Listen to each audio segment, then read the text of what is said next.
ॐ भूर्भुवः स्वः तत्सवितुर्वरेण्यं भर्गो देवस्य धीमहि धियो यो नः प्रचोदयात्। ॐ शान्ति शान्ति शान्तिः। Namaskar, my dear friends. I am going to discuss about the two paths advised and explained by Bhagwan Sri Ramana Maharshi, the path of surrender and self inquiry to achieve self realization and liberation. These two paths are the most reliable methods for attaining self realization and liberation. An almost equally common statement was that jnana and bhakti are ultimately the same. This second statement is usually interpreted to mean that whichever of the two paths one chooses to follow, the ultimate goal and the culminating experience will be the same. It is generally assumed that the two paths do not converge until the moment of realization is reached. However, if Ramana Maharshi's teachings are correctly interpreted, then it will be seen that the paths of surrender and the self inquiry merge before realization, and that in the higher levels of practice, if one follows the path of surrender, then one's sadhana will be the same as that of someone who has chosen the path of self inquiry. This may seem very radical at first sight, but this is only because of the general misconceptions that many people have about Ramana's teachings on the true nature, meaning, and practice of surrender. In order to eliminate these misconceptions and to clarify Ramana's attitude and approach to surrender, it will be helpful to examine some of these commonly held ideas in the light of Ramana's statements on the subject. Firstly, to show how unfounded most of these ideas are, and secondly, by eliminating them to illustrate the profundity of Ramana's real teachings. The most convenient starting point for this inquiry is the relationship that exists between Ramana Maharshi, the Guru, and the thousands of people who call themselves his devotees.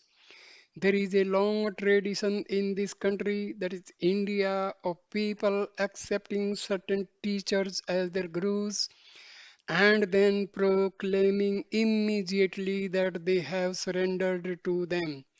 In most cases, this surrender is only a statement of intent, or at best, there is a partial surrendering to this new authority figure in the hope of acquiring some material or spiritual reward. Maharshi Ramana's opposition to this type of religious bribery was quite clear, and it is best summed up in the following statement: surrender to him and abide by his will. Whether he appears or vanishes, await his pleasure. If you ask him to do as you please, it is not surrender, but command to him. You cannot have him obey you and yet think that you have surrendered. He knows what is best and when and how to do it. Leave everything to him. His is the burden. You no longer have any cares. All your cares are his. Such is surrender. This is bhakti. This talk number 425. This statement, typical of many that he made, is a categorical refutation of the idea that one can surrender to one's god or guru and yet demand that the god or guru fulfills one's desires or solves one's problems. Despite this often repeated refutation, it is probably true to say that the majority of Ramana's devotees both believe that they have surrendered to Ramana, yet at the same time would not hesitate to approach him with their personal and material problems, especially if the perceived need required an urgent solution. In Ramana's teachings on surrender, there is no room for stray desires and no room for expectations or miracles, no matter how desperate the situation might appeal to be. Bhagwan Ramana says, if you have surrendered, you must be able to abide by the will of God and not make a grievance out of what may not please you. Talk 115. Under Ramna's strict interpretation of absolute surrender, the only appeals which might qualify for approval are those where the devotee approaches the god or guru with the attitude, this is your problem and not mine. Please attend to it in any way you see fit. This attitude bears the marks of partial surrender, for it fulfills the bare minimum requirements of Ramana's definition of true surrender. On this level of surrender, there is no longer any expectation of a particular solution. There is simply a willingness to accept whatever happens. It is interesting to note in this connection that although Ramana clearly stated that devotees who wanted their problems solved were not practicing true surrender. He did admit that surrendering one's problems to God or to the Guru was a legitimate course of action for those who felt they could not stick to his absolute teaching of complete surrender. He was once asked, is it proper that one prays to God when one is afflicted by worldly ills? And his answer was undoubtedly. Talk 501. This admission that the Guru may be approached with personal problems should be seen as an extension of and not a contradiction of his teachings on absolute and unconditional surrender. For those who are not ready for complete surrender, there is this intermediate practice of surrendering one's problem to the external higher power. It is not a dilution of his notion that surrender must be complete and total to be effective. It is more an admission that for some devotees, such a massive step is impractical without some lesser intermediate stage. If we can reach this point where we accept that we cannot ask Ramana to solve our problems and still claim that we have surrendered, then we move forward a few steps in our understanding of his teachings. But if we then try to put our new understanding into practice, we immediately encounter a new and apparently insoluble problem. The problem is that the desire to surrender is in itself a desire which we want fulfilled, and since, according to Ramana, true surrender cannot be accomplished without complete desirelessness. The presence of this desire in us is sufficient to prevent true surrender from taking place. It is the paradox of effort which is inherent in nearly all forms of sadhana.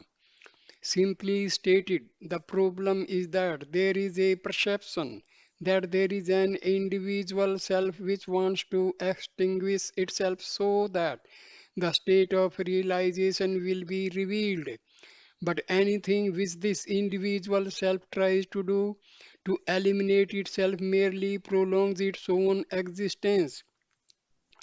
If one sees spiritual practice as something that one does to attain realization, then there is no solution to this problem. There is no solution because the whole problem stems from the totally false assumption that this individual self has a real existence. The first step along the path to true surrender is not to throw oneself at someone's feet and say, I surrender.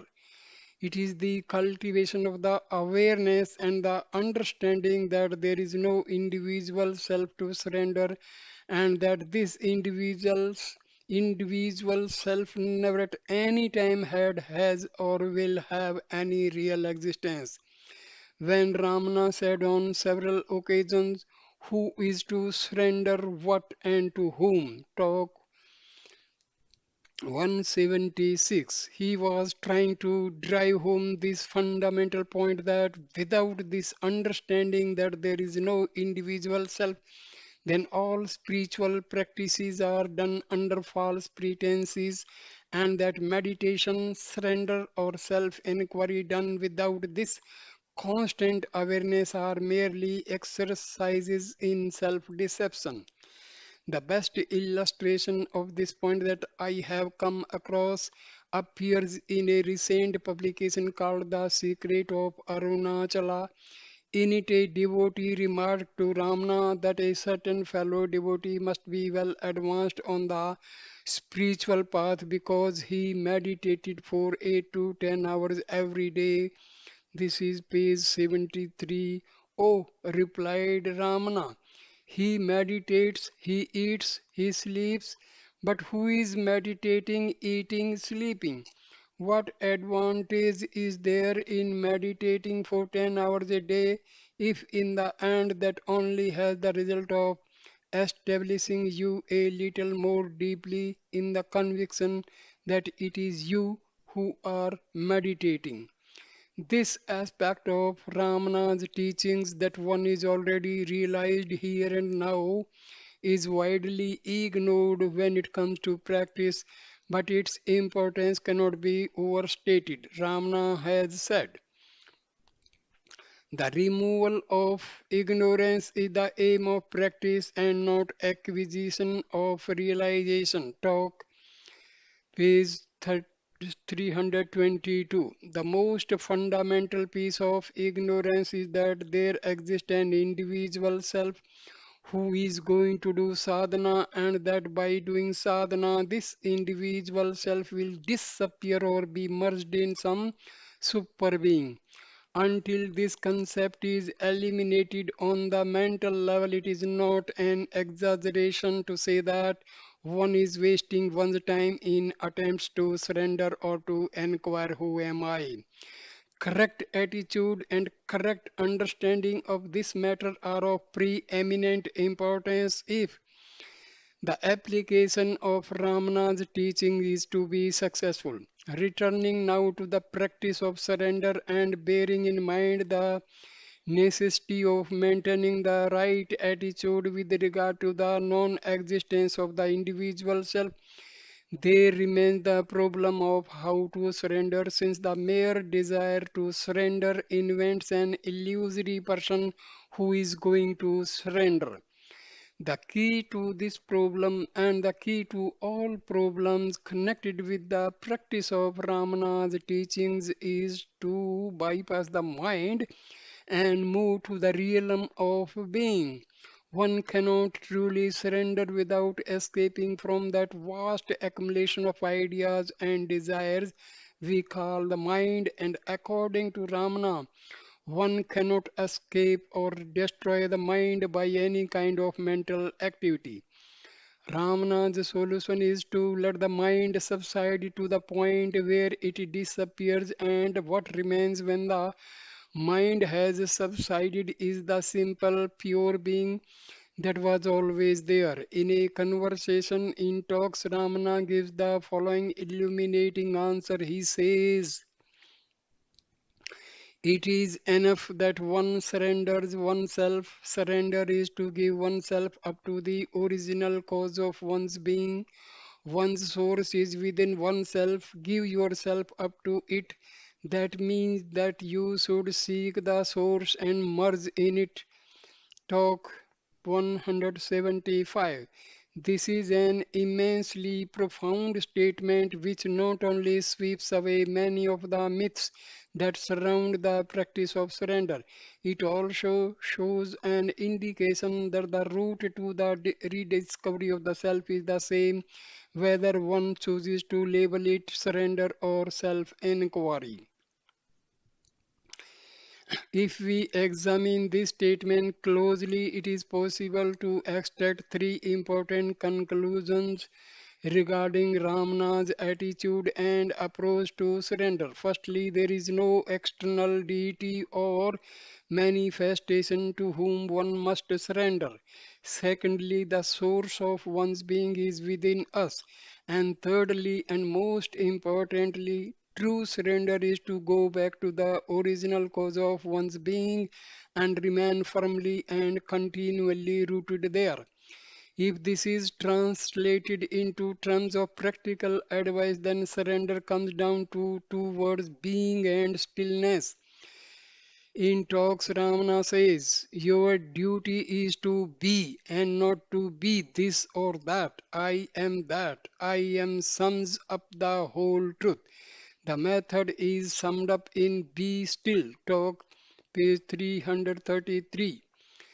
The stillness and the being of which Ramana speaks coexist with each other and reveal themselves in their full radiance whenever interest in one's thought stream dries up. Thus, for Ramana, the practice of surrender is to find within oneself this feeling of beingness and surrender oneself completely to it. On this level of surrender, practice consists of giving up wrong ideas by refusing to give them attention. Ramana's statement that the removal of ignorance is the aim of practice and not acquisition of realization. Talks 322 is extremely relevant in this connection, for it is only wrong ideas that separate us from a full awareness of our natural state.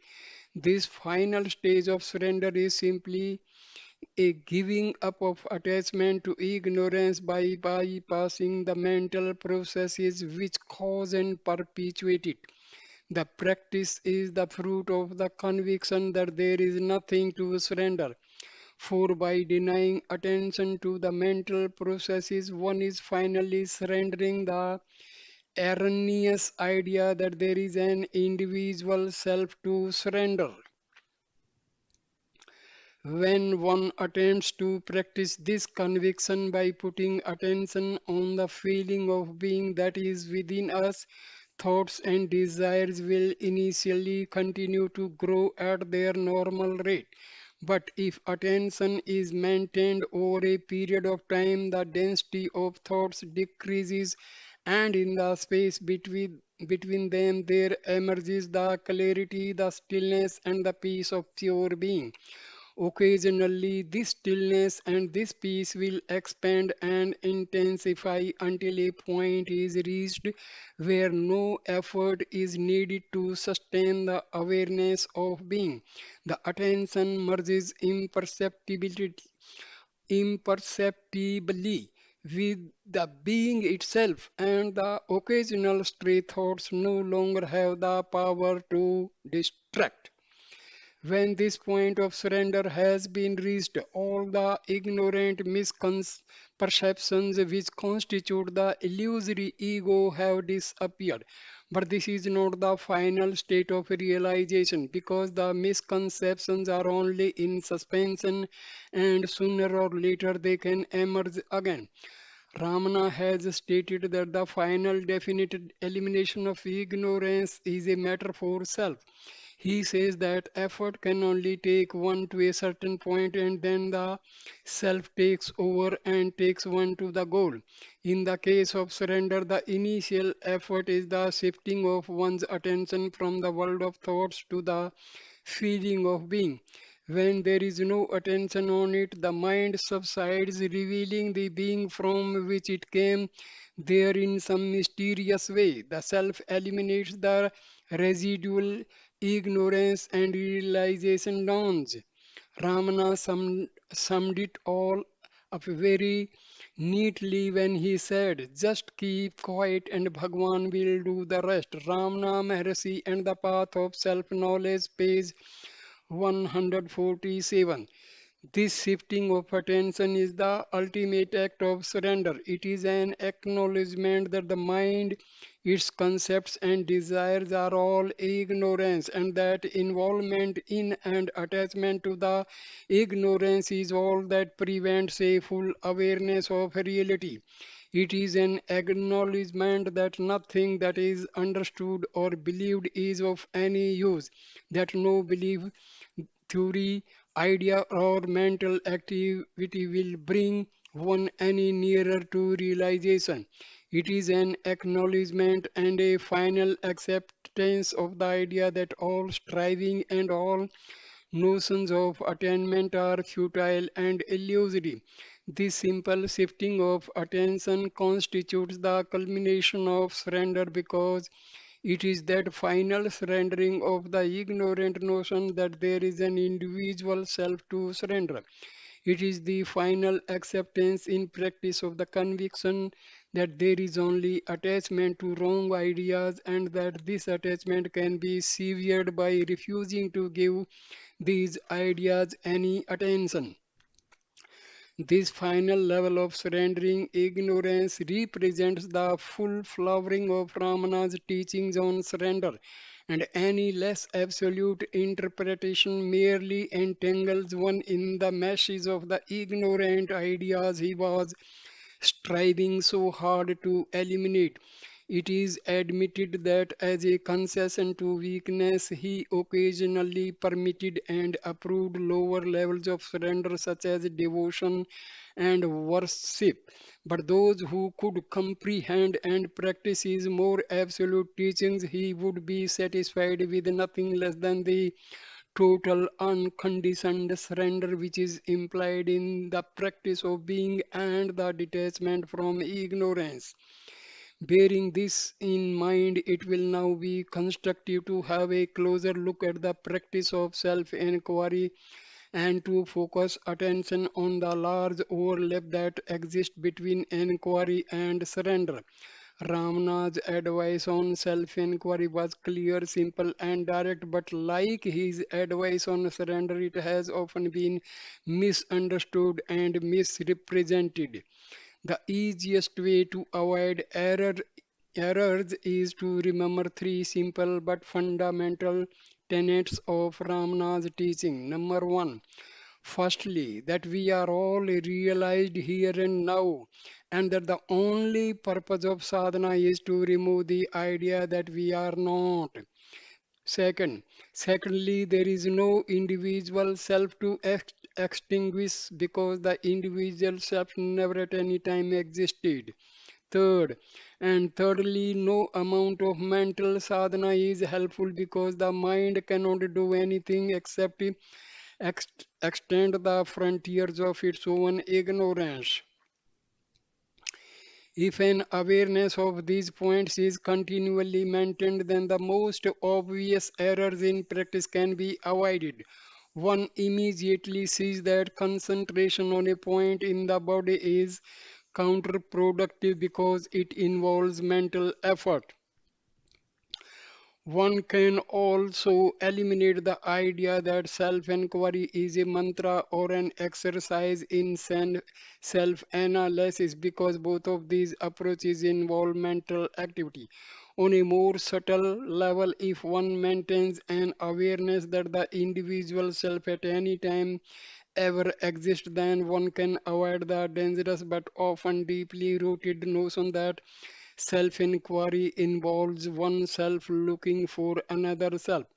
To cut through the entangle, entanglements of these and similar misconceptions and to find out what positive practical advice Ramana had to offer on self inquiry, one cannot do better than go back to the words of Ramana Maharshi himself. In Maharshi's Gospel, he says that the purpose of self inquiry is to focus the entire mind at its source, page 48. The purpose of this focusing is the same as that which has just been outlined for the practice of surrender. According to Ramana, the mind is only a connection of ignorant ideas, and unless one steps completely outside this mental realm by keeping attention on the being from which the mind emerges, then the ignorance and the wrong ideas inevitably continue. It is important to note that Ramana never explains self enquiry as a practice by which an individual self is eliminated. He always phrases his advice to indicate that when one looks for the source of the mind or the ego, they both disappear, and it is discovered that neither of them ever existed. This stepping outside the mind is as crucial to an understanding of self inquiry as it is to an understanding of surrender. In a passage in Talks, he says the fact is that the mind is only a bundle of thoughts. How can you extinguish it by the thought of doing so or by a desire? Your thoughts and desires are part and parcel of the mind. The mind is simply fattened by new thoughts rising up. Therefore, it is foolish to attempt to kill the mind by means of the mind. The only way to do is to find its source and hold on to it. Page 163, 463. This finding the source and holding on to it is the beginning and purpose of self inquiry. The precise method is simple and well known. When thoughts arise, one does not allow them to develop. One asks oneself the words, to whom do these thoughts occur? And the answer is to me. And then the question occurs, then who am I? What is this thing in me which I keep calling? By doing this practice, one is shifting attention from the world of thoughts to the being from where the thought and the thinker first emerged. The transfer of attention is simply executed because if one holds on to the feeling I am, the initial thought of I will gradually give way to the feeling of I, and then sooner or later, this feeling I am will emerge into being itself to a state where there is no longer either a thinker of the thought I or a feeler of the feeling I am. There will only be being itself. This is the stage where attention to the feeling of I am has merged with the being from which it came, so that there is no longer the dualistic distinction of a person giving attention to the feeling of I am. There is only being and awareness of being. If this practice is done persistently, then the verbal redirection of attention soon becomes redundant. As soon as there is the awareness of attachment to a particular thought, then attention is immediately switched back to the being from which the thoughts and the imaginary thinker came. It is important to stress that the verbal preliminaries of asking who am I or to whom do these thoughts occur are simply tools to redirect the attention. The real self inquiry begins with the subsequent witnessing of the disappearance of the thoughts and the re emergence of being as the mind subsides into temporary abeyance. Ramana summarized this very succinctly when he said in talks, Abhyasa, spiritual practice, consists of withdrawal into the self every time you are disturbed by thought. It is not concentration or destruction of the mind, but withdrawal into the self. Since in Ramana's terminology, the terms being the self are virtually synonymous, What he is describing here is the practice of withdrawing into the being and remaining there undisturbed by the transient distractions of thoughts. This practice may be viewed from two perspectives. On the higher levels of surrender, maintaining awareness of being can be seen as a surrendering of wrong ideas, including the wrong idea that there is someone to surrender, whereas in self inquiry, one reaches this same point of being by actively discarding thoughts and by tracing back the feeling of I am until it finally subsides into the being from which it came. Though the two descriptions might appear to be describing two completely different approaches, particularly in the preliminary stages, if the practices of surrender and self inquiry are persistently and earnestly pursued, the two approaches finally merge imperceptibly into the single practice of being. To surrender false ideas is simply to be, and that same state of being is the point where thoughts and the idea of the thinker disappear. This point, this state of being, is beautifully described in talks when Ramana says, it is the state of perfect awareness and perfect stillness combined. It is the interval between two successive thoughts and the source of and the source from which the thoughts spring. Go to the roots of the thoughts and you reach the stillness of sleep, but you reach it in the full vigor of search, that is, with perfect awareness. Page 564. This point, which Ramana describes so graphically, is the point of convergence between the path of self inquiry and the path of surrender. The final definitive detachment from ignorance has not yet happened, for this final elimination is a matter for the self. Until that elimination takes place, one can only be, and once the awareness of being is maintained effortlessly, then the being of surrender, in which one has given up all ideas, is the same being which results from witnessing the disappearance of the I thought. This state of being is still a stage of sadhana, for it lacks permanence and the mind is liable to reassert its dominance at any time. However, it is the final stage, and as such it is the purest and deepest level of both surrender and self-inquiry. It is a state which belongs neither to the world of ignorance nor to the absolute reality, but somehow mysteriously, according to Ramana, it provides the link between the two. When Ramana said on one occasion, do not meditate, be, do not think that you are, be. Secrets of Arunachala, page 73. He was summarizing the whole of his practical teachings because for Ramana it is only in this state of effortless awareness of being that the final realization will be revealed. So, my dear friends, this was the explanation and description by Bhagwan Sri Ramana Maharshi about two paths, that that is the path of surrender and the path of self-inquiry. Thank you for your patience, for watching and listening this talk.